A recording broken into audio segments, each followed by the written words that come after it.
this, you don't need this car.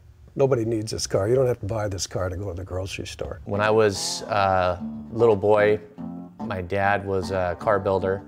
He constantly built cars in the weekends and evenings. My first job was at a used car lot, and we're always building cars.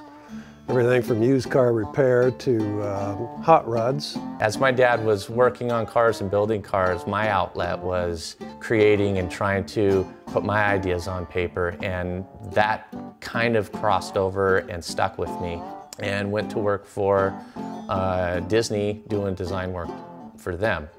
So when I was working for Disney, I continued to do stuff on my own on the side. So I was involved kind of 1 foot in, 1 foot out.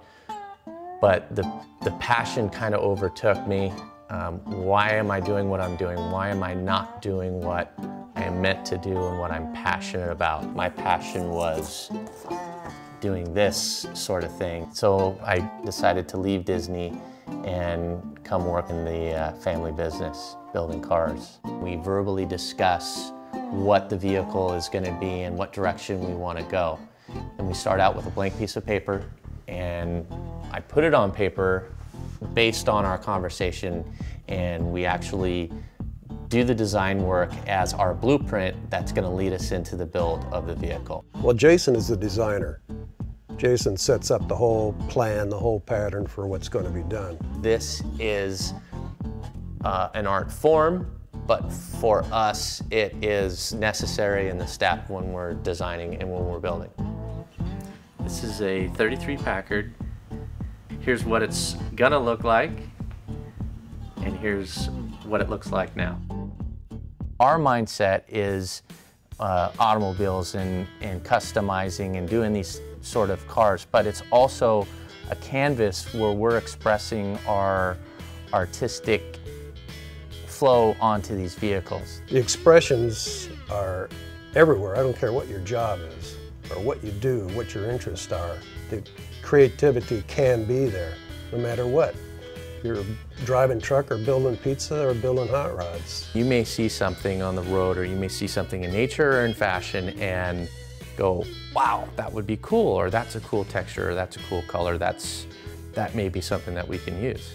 When we were creating the new look, we created another tail light, and this is what we came up with. We have no rules, we just go and do our thing. We can be as creative as we want to be, and we have outlets on these type of cars because we're doing one at a time. We're not doing it for the masses, and we don't have that corporate structure to slow us down as to what we want to do.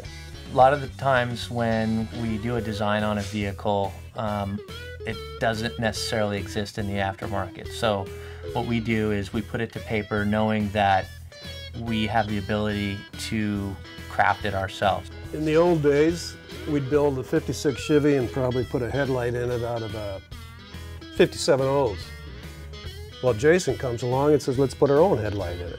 Specific products on this vehicle that have inspired us to move forward with manufacturing are one-off headlights, taillights, and wheels. It's been different, but I don't know if tough is the word to use. The only bad news I get is what I hear on the radio. We just keep working. Yeah. The ethics are important. That's what you're selling. You're selling yourself. You're selling your business. The car is a byproduct. You're only as good as your last job. So every job has to be perfect. What's so great about this country is you can be born one thing, but that doesn't set your destination. I mean, it's not your destiny to be that person. You can go and be involved to whoever you want to be.